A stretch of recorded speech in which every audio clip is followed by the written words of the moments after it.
Larry, can you start with prayer, please?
All right, we're going to be doing 1 Timothy 3, if you want to go over to there.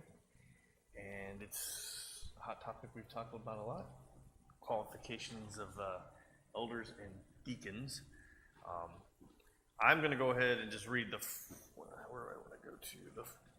The first 7 verses, and then we will get into our discussion. So when you get over to 1 Timothy 3, I'm going to start in verse 1. This saying is trustworthy. If anyone aspires to the office of overseer, he desires a noble task. Therefore, an overseer must be above reproach, the husband of one wife, sober-minded, self-controlled, respectable, hospitable, able to teach, not a drunkard, not violent but gentle, not quarrelsome, not a lover of money. He must manage his own household well with all dignity, keeping his children submissive. For if someone does not know how to manage his own household, how will he care for God's church? He must not be a recent convert, or he may become puffed up with conceit and fall into the condemnation of the devil. Moreover, he must be well thought of by outsiders, so that he may not fall into disgrace, into a snare of the devil. So that being said, and he said list and define the qualifications. We just listed them, so let's get, what are some of your definitions? Because, I mean, we're hoping to get elders, and we all have to understand these concepts and these characteristics. What do you guys have on elder qualifications or overseers?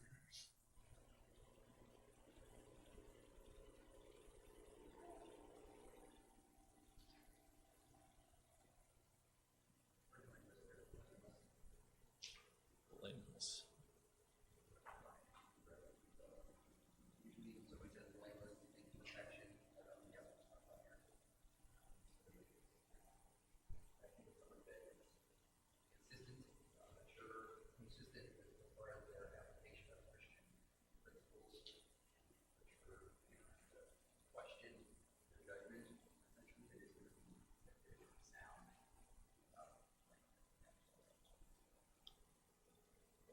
My version said above reproach.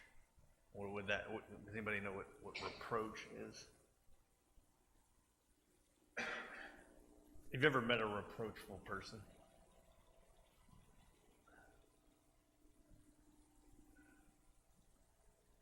I'm going to be picking your brains tonight, guys, so you're going to have to talk.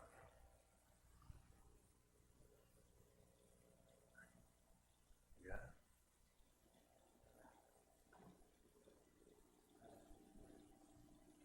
That's part. I mean, to me, reproach. I don't know. You'd be somebody that if you immediately know they might be a problem. You ever met people like that? And they've gone for a position to do something, and it may not necessarily, I guess in my mind, be something bad. Like say you're on a team or something, and they said, "We'll play this person here," and you're like, they're kind of weak. They got a problem there. They're probably better off over here. Then that point, they have a reproach. They're like, yeah, they might have a problem here. Do you want a person that's leading you? Do you know right away that as soon as this situation arrives, they might have a problem?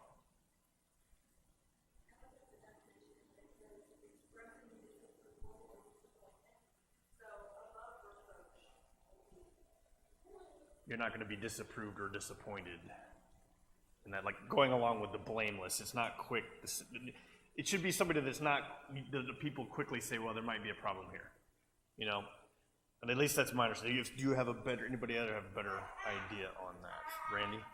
Better idea, just maybe it's like nuance to that. When you think of reproach, it's somebody who can make a claim or present a charge against that there's guilt, that there's something false, and to your character that can be justified. I think reproach kind of carries a justified charge of guilt.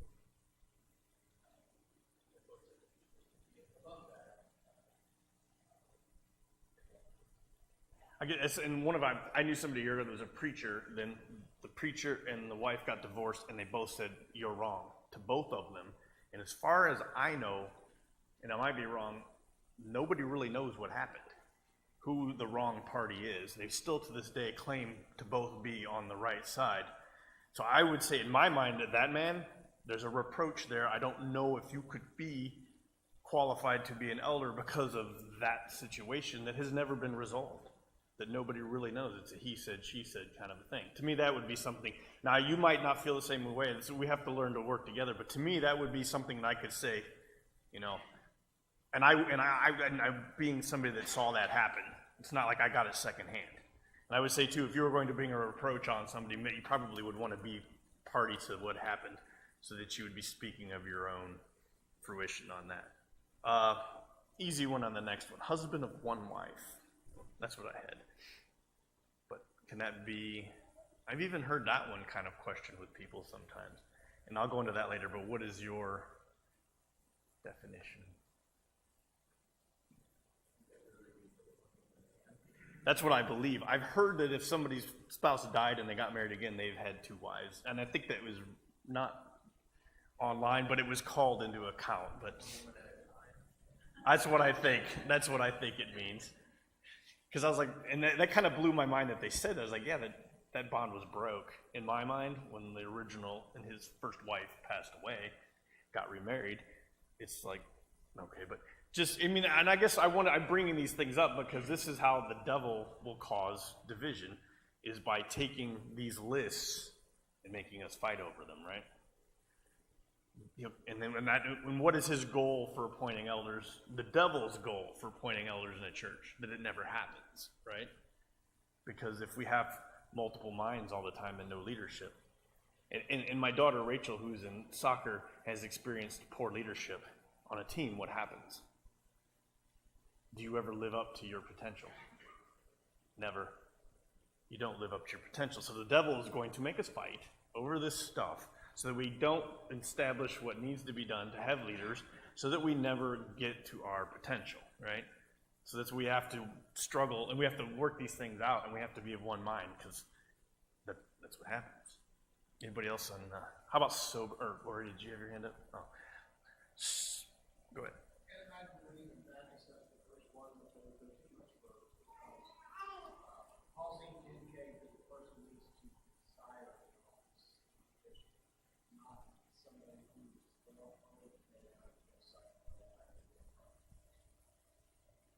Yeah, we should never get to the point of twisting these harm, I would hope. Because, and I'll be honest, someday I hope to be an elder. I do not desire the bad stuff that's going to come with it, but I do desire to do what God wants me to do. And to me, for me to say that I don't desire someday would be for me to say I don't want to do what God wants me to do, which that scares me. Because when does God get mad at people? When they don't do what he wants them to do, and they have excuses. Look at Moses, right? Could you read when Moses, you could just read the frustration in God's mind when he's, in his language, when he's telling Moses to go do things to Pharaoh, and Moses has an excuse, and God's like, well, I did this, now do it. And then he has another excuse, and it just seems that I could feel God festering in those words, you know? I don't ever want to make God fester, because I have an excuse to not do what he needs me to do. And I hope all of you would feel the same way. It should, I don't know, I get to the point when something needs to be done, you get irked when it just doesn't happen. And it just eats at you. Hopefully someday I get to that point where it's irking me to not be doing what God wants me to do. There's sometimes when I'm still scared and don't do it, but it needs to be a desire. I would say a desire of any man that has the qualifications, he should desire it. I'm not saying desire the hard part of it, but desire the outcome of doing that job. Go along with that, and maybe not desiring it for position, power, or those kinds of vain type of things that might pride version. That could be desiring it for that. I want to have control, authority, tell people what to do, those kind of things. That's not the driving force. It's a desire to love God, to love His people, and their desire to do it His way. And that translates into aspiring to that office. It's something we seek to attain to, or we can serve. And that is something that doesn't happen. That happens early on. You're saying right now, this is something that I want to do. I'm ready for that. I always think of David too. I guarantee he probably didn't desire to fight Goliath, but he desired to rid Goliath from the situation that was being caused by him. And a lot of times I saw that with David. I guarantee he didn't desire all the hard things he had to do, but you always knew he wanted to fulfill God's will. And even God said that to him, "You are a man after my own heart." So I guess that's, to me, an elder should be, you're not going to be perfect. You're not going to David made a lot of mistakes, even before God said that about him. But he still saw David as a man after his own heart. Sober-minded. What does it mean? Or if somebody else has a different, because if you have different versions of the Bible and different words, let's throw those out so we can have a different understanding. Mine said sober-minded. So mine, where you get the sober, says vigilant. What is vigilance? And then the marginal definition says temperate. So somebody who has a good temper, somebody who is watchful of the way they live. That's the vigilant aspect of it. Watchful of the way they keep their lives within God's boundaries. Sober-minded and vigilant.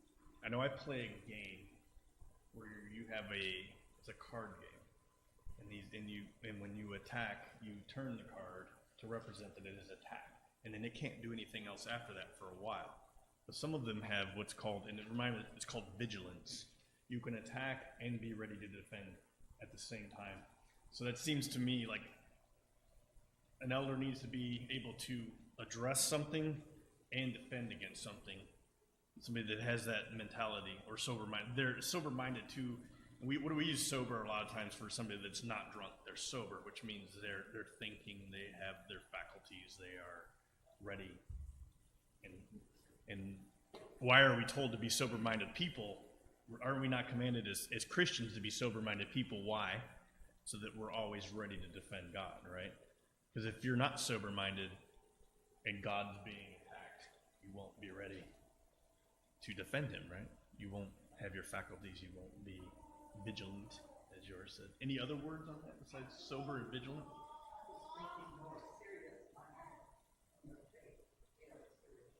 Yeah, they're serious. They're ready in their faith, right? Ready to defend, ready to attack, ready to stand.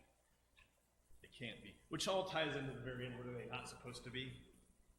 New converts, right? And I think that plays, and we'll talk to that in a little. One that goes a little bit along with it too, self-controlled. What do we know is self-control? And a lot of times I lack that with eating good food. What is self-control?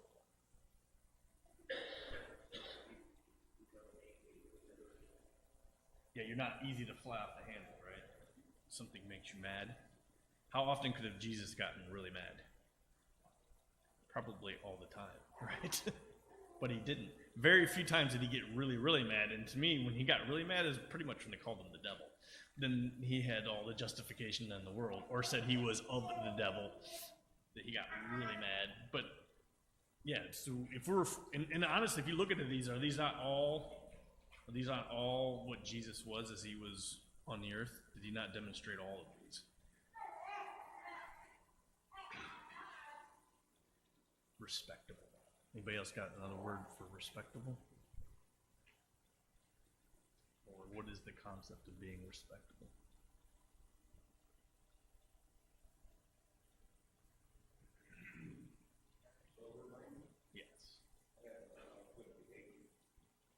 good behavior? What's your idea of good behavior? Pretty much just that. And he's not gonna be flying out to him. And being sober-minded is clear. That whole thinking doesn't happen. Not in this day and age, there's so much who wants to be. There's people who worship that can go on different everything on gambling. Try this, be kind of kind of thing. So you're just thinking of all these things. That's really important. So we pay attention to what the Word of God is. This is what's really important. And being able to teach and preach His Word and seek others and help others because they will be seeking you. They can just confused. They all have everyday living, jobs, things going on in the house, repairs or something. You're minding them. See, They're minding and good behavior and stuff like that.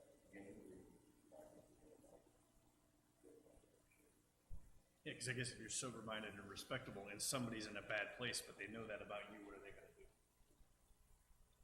They know you're respectable, and they know that they trust you, and that you're thinking about things. What are they going to do? They're going to go to you, right? Because that's what you're supposed to be. You're going to be a light, right? We're supposed to be a light. And if you get mad quick, or you're tied up in earthly things all the time, is that going to reflect who you, or is that going to reflect a person that can help you with God? If you're always changing your mind about things and you're not, or you have I mean, does anybody in here know somebody they consider respectable and somebody they consider not respectable? And you can contrast them in your minds. I have unfortunately a lot on the non-respectable side, but I do have a lot on the respectable side. And it's not to say that I hate these men or these people that I know, but I don't trust them. And I wouldn't go to them for guidance. We have to be careful here that we don't condemn anger itself, because we know that Jesus was angry often, but it's the misbehavior that often that's important in that behavior. Controlling the anger. Thinking about respectability and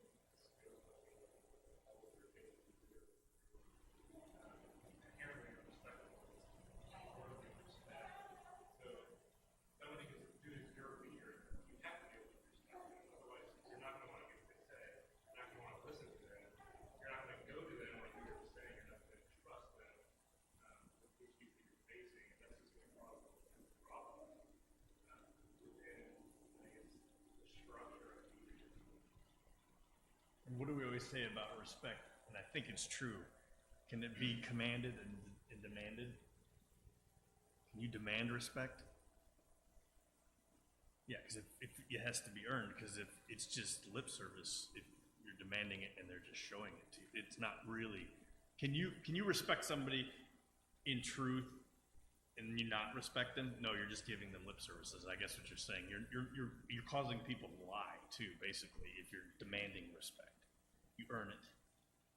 And I saw that meme too, and it stuck with me, is be a leader in a way that at first glance they don't know who the leader is at first. You've risen everybody up to a high level of understanding, and as an elder, they would know. And I'm not saying that it's like this long thing that you wouldn't know who the elder is, but the people are in such a good state with God that they would ask. You wouldn't have somebody out here, hey, you do this and you do this, micromanaging and stuff as an elder. I guess you'd be somebody that people just do what God wants because you're respectable. They respect you and they follow you as an elder. It's getting away. Hospitable. This is one that I've heard a lot of people fight over. Well, they're not hospitable, or they're hospitable. What is being hospitable?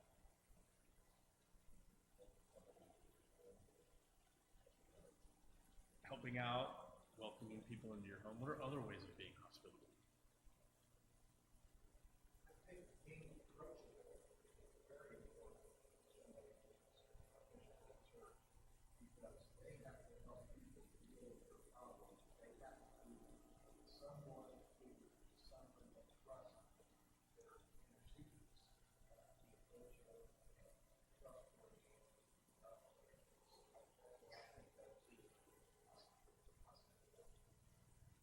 And I agree with that too, because like I've heard people say, well, they're not super friendly. I go, that's not being hospitable. I guess you'd say, and I've known people in the past, they weren't the friendliest people I met, but you knew that if you needed help, they would be there. If you needed something, they had it for you. If you needed to answer a question answered, or in the middle of the night, yeah, they may not be the most handshaking person in the life of the party, or the person that talks the most. But going back, you know you can trust them. They're respectable. They will help you no matter what.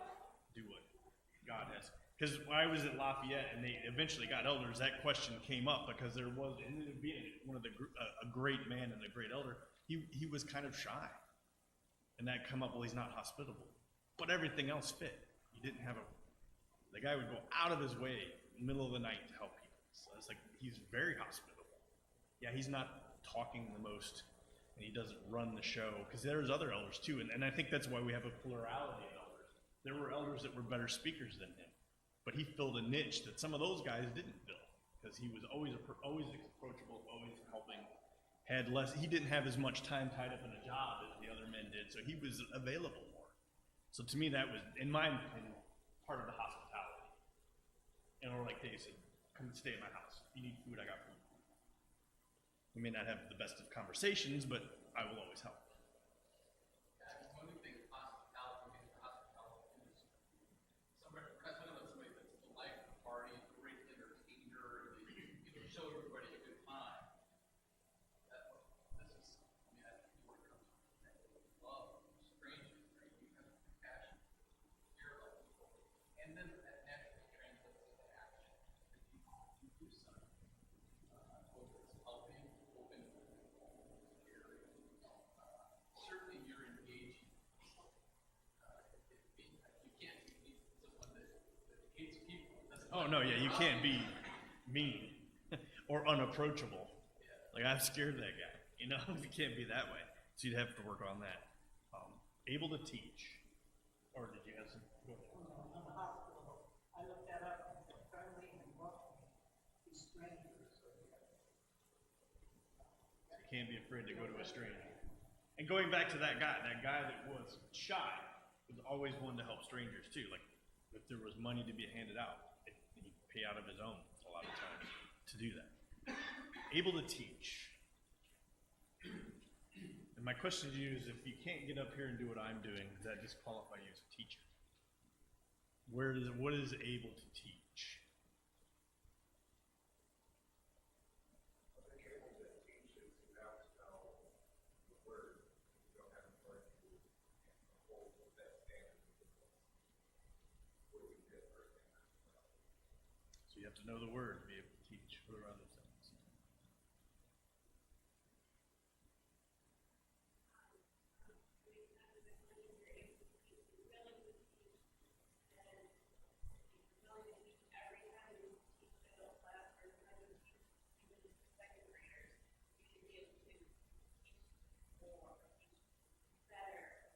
Well, that makes sense. You're always improving.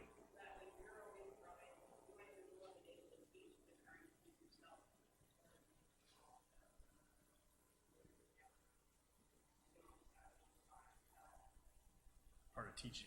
And I learn more teaching than I do studying. Part of it's just fear of not getting trumped in the class, but I think part of it too is people from small. yeah.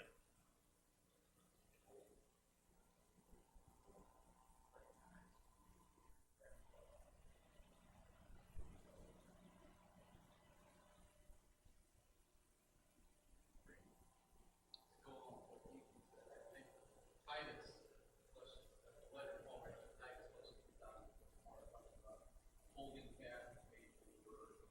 So you do that now, being able to absorb somehow, kind of idea, encouraging people to follow after a certain path, and being able to motivate people to do what is sound, and then also review.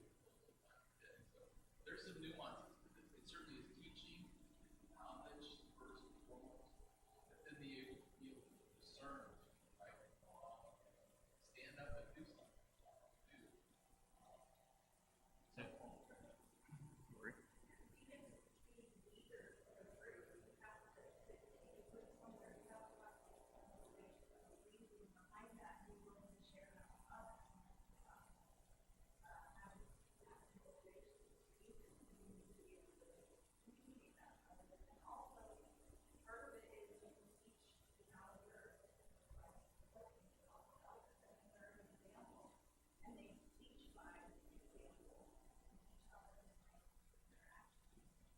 I was thinking, go ahead. And I think that's a really good point with silent teaching, because there's a lot of things that we learn through the examples of seasoned Christians.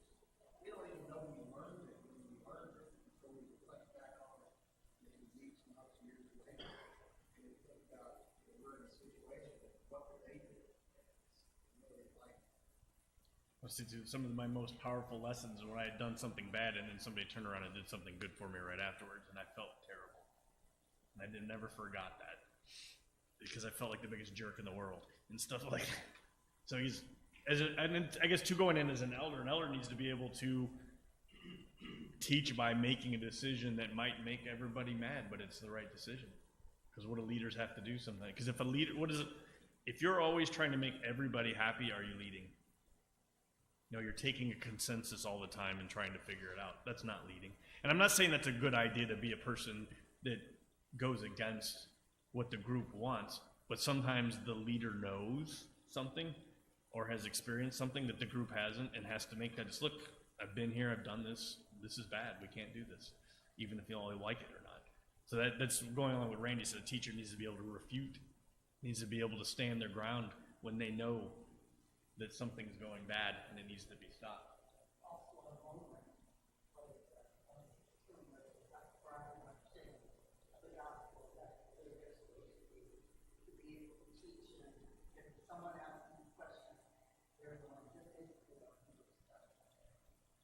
Because when Jesus led, when everybody was right, he told them they were right. When everybody was wrong, he told them they were wrong. He wasn't mean.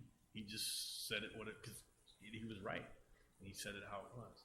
All right, an easy one, not a drunkard. What is that? Not a drunkard.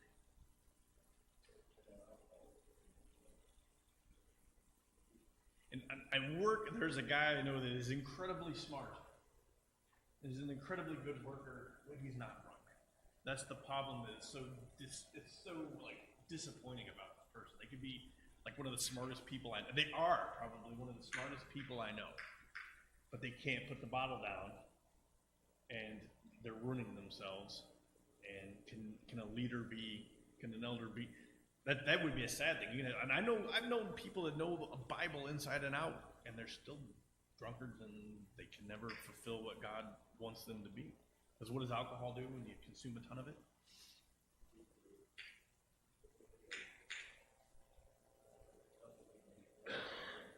It removes your soberness, right? So you're automatically not sober-minded, and you can't make decisions, and you're not ready. And what knowledge you would have when you're sober is a lot of times what? Gone when you're not, right? Because you can't access it anymore. Anybody?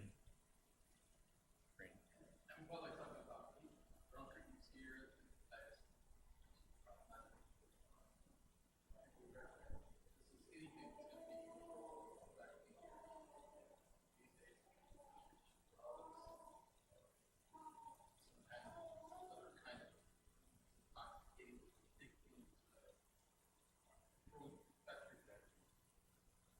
And I mean, if you ever want to talk the full story about it later, my time I did with John Guerra and the kidney surgery, I got hooked on the painkillers, and I'm telling you, your mind is not right when you're on those, and you can't function unless it's an evil cycle. Like, and I tell people there's times I've asked people, was I awake or asleep? Because I didn't even know if I was awake or asleep at times. Things that would happen, I go, did that really happen? Because I couldn't tell you the line between awake and asleep sometimes. So you can't be, can a leader be that way? I was completely, no way I could lead anything when I was at that point. I would be a disaster making decisions. And I think God is telling you, you can't be that way. You can't be addicted to anything, which is, I think, what this drunkard is more, it's that, I guess, back then there was more wine consumption because of the way the water was and stuff like that. So I think the ability to become a drunkard was probably more common with some people, but they say you gotta stay away from that. You have to be sober-minded. Violent and not violent, but gentle. What do you got on that? Or do you have different translations on that? Or is type violent, gentle, and quarrelsome together? Because they're all kind of the same.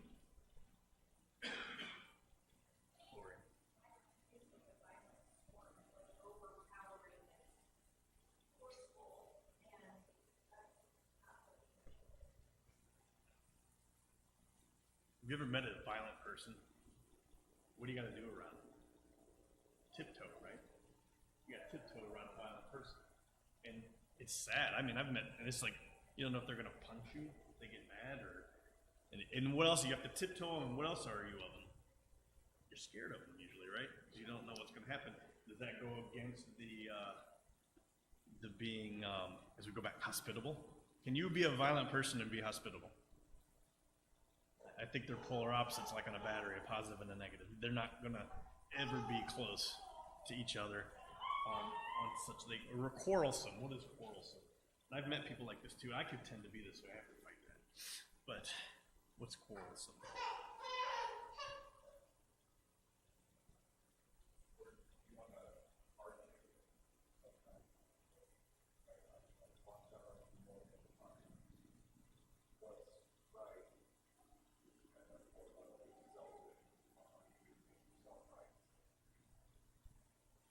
Yeah, I saw it. Did I see another hand? No. I think of politicians as quarrelsome, right? What are they more concerned with? They're more concerned with winning than the truth, right? They want to win. And I just read something earlier that's called the reason, like, and it was an argument against two parties that we have in our government, and they call it the ism complex. Racism, sexism, all the isms. Neither of the two parties fix it. Why? Because they can use it to quarrel and get votes, depending on which one you focus on at that point in the election. And can an elder be quarrelsome? Can an elder constant? If you ever have multiple elders and two of them are quarrelsome, what's going to happen? Or three of them, or all of them are quarrelsome, what's going to happen? And nothing's going to get done, and what's probably going to happen? You're probably going to get groups that are loyal to certain ones. Oh yeah, I agree with them. Fight for it. Is that being united? And what does the devil like to do? He likes to quarrel. He likes things to be quarreled on, right? And argued about. Didn't the devil argue with Jesus when he was when Jesus was being tempted? And what did he use in his quarreling? He used scripture, right? But he was arguing about it, trying to change the meaning of it. But Jesus slapped back and said, no, you're wrong. And to me, that was Jesus being the opposite of quarrelsome. This is how it is. You need to be quiet. That was awesome. When the devil was trying to stir things up and be quarrelsome. I think that, to me, quarrelsome is probably one of the more dangerous ones on this list a person could be thinking about being. You cannot be argumentative. You have to be quiet and listen and be reasonable. Lover of money. Is this one we can all understand in this society? What was your idea of a lover of money?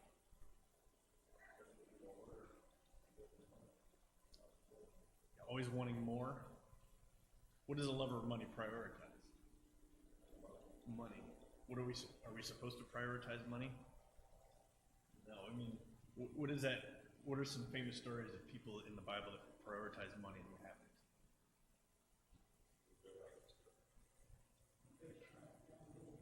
Rich young ruler. Yeah, what did God call him? The one that seeked all that, to tear down the barns and build bigger ones and be content and dependent on his money. What did God call him right before he said, you're going to die tonight? Called him a fool. Are we supposed to call people fools? No, because it's a very bad thing. And God called this lover of money a fool. So it's just to think about on that. Does that mean you can't have money? I know some rich elders. Are they lovers of money because they have it?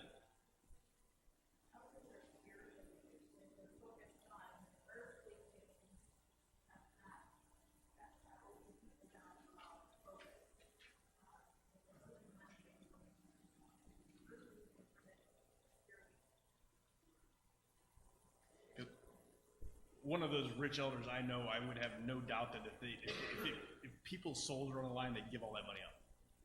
So, I mean, they don't love that money. It's just a blessing they got from God. I think it's part of who they are. God knows that they're safe to have that money because they don't love it. and they use it for good things, and they would be willing to let it go. Which is some way how we're supposed to do with our own lives, right? We're supposed to be right with God so that we could forfeit our lives if somebody's soul depended on it, right? So we aren't even supposed to love our own lives. Just be willing to let it go. Because what Jesus did, he did that. Jesus gave his life so that we wouldn't be destroyed. Manage the home and children. How does that work?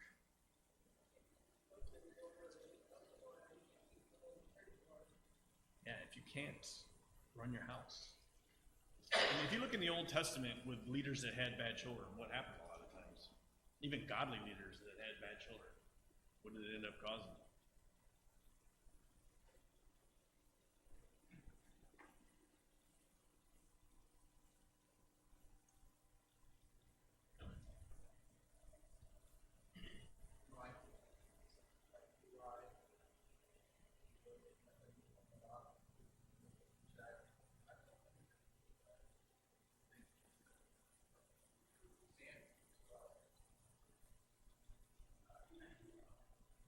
That's the challenge sometimes in leadership.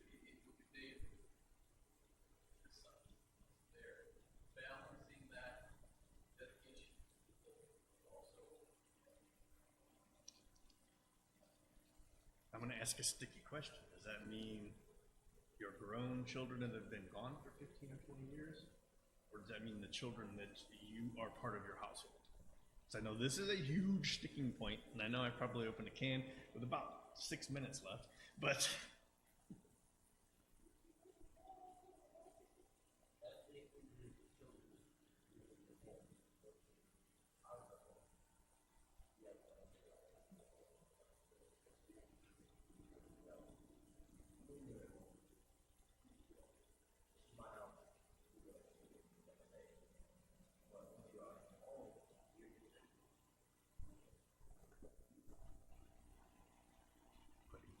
Randy? When I was younger, I used to think that families were responsible for his children. They not. That there was somehow it spoke to his, he was going to be like a shepherd, leave the 99, go out, seek after that one. It was kind of about his tenaciousness. That's what God was like. That's what a 16-year-old was like. I've thought that too. As I've aged that way, I think it is talking about having faithful children. Children that are respectful to their parents. And it is talking about the ability to lead.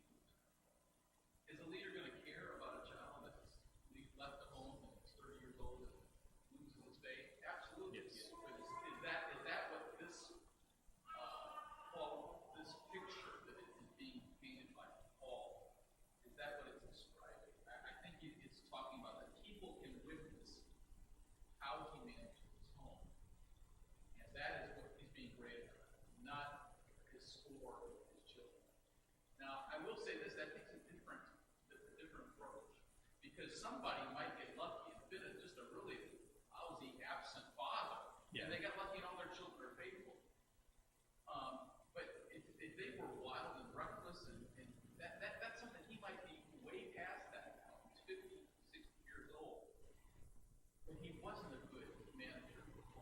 And you can't go back and fix that and say, my children have all been immersed in water, and so I think the qualification. It is a different way of looking at it. It's how well he controlled his home.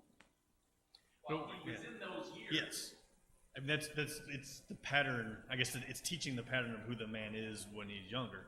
And I agree with you too, because I could say there's been great men and all their kids left, and there's been when they were older, and it's the devil trying to confuse us and to stop us from being.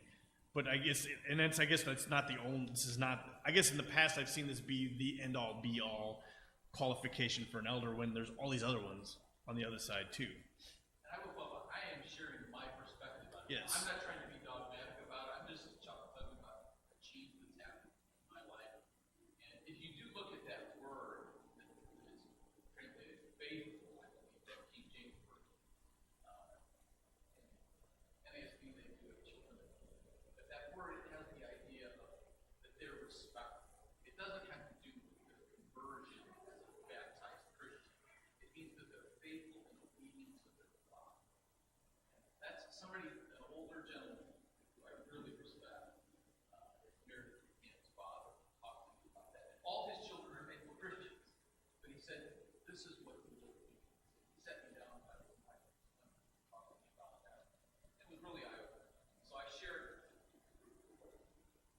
I'd had a similar discussion with somebody that said that too. That you can't being faithful to the Father teaches you to be faithful to God. And if you can't, if you're teaching your children on that, if you're teaching them that, it has to be a household that's like that. You can't have just kids who don't care, and then you lead a congregation. It's not going to work. And then going on with, I guess, too, is applying it like you said you apply, because I used to be like you and I'm more like you are now, is I talked with somebody that said in Africa there are elders who got 26 kids. And some of them are 5, and some of them are 35. And to say that they all had to be baptized believing Christians, they would never get there. Because the man, by the time, and this man would be like 65 and have a 5-year-old, by the time that child is old enough, I think it would be 90 years old, they may not even be alive anymore. So that's something to consider, and they're great elders. What I've been taught these men that haven't, and I lost my train of thought. I guess I'm getting old now. For the other situations that I had, well, I guess it's 2, you can't, a child that leaves later on when they're 25, 30, 40 years old, and you account the father as guilty, you're putting the sins of the child on the father, and the father on the child. You can't do that. They made their own decision. They are their own household now. And then the third one would be, there are elders at Valpo, but we are children of God. If somebody falls away from us, are they responsible for that falling away? And they're not, because they have their own family. And we would have our own family, is how I was explained to that with the elder, with a father in eldership and family. Each group has to work out what they think is right. And a group somewhere else might have a slightly different way. Because you can have the most conservative view on every one of these, or you can have somewhere in the middle. Each group is going to have to come to an understanding. And another group may have a slightly different view on this.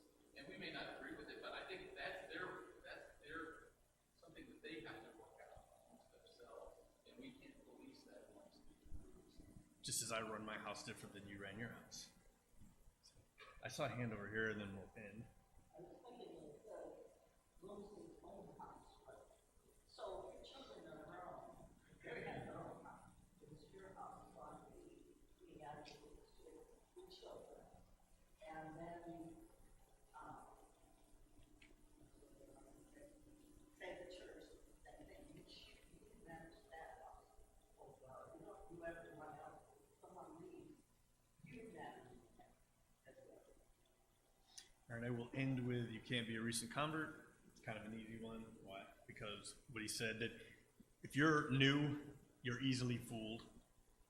Also, I would say that there would be a red flag that somebody that's new and doesn't know a lot, they're trying to get a position of power, they have a humility problem. That would be something I would say, because a true leader leads because they want to help. And if you don't have that knowledge, you should be humble enough to know that and not request that when you are new. All right, we will continue on Wednesday. We got through half a question today.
Good evening, everybody. It's time for us to get started. First song is Purify Us.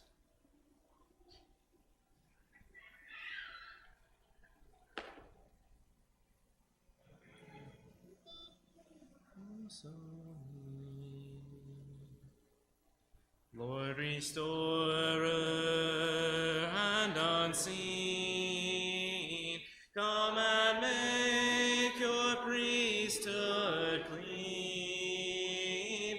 Come refine our every part.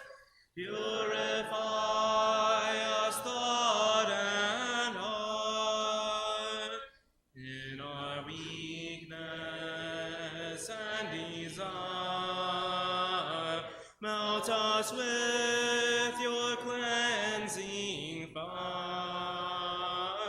Our temptation from our minds, leave your love and peace behind.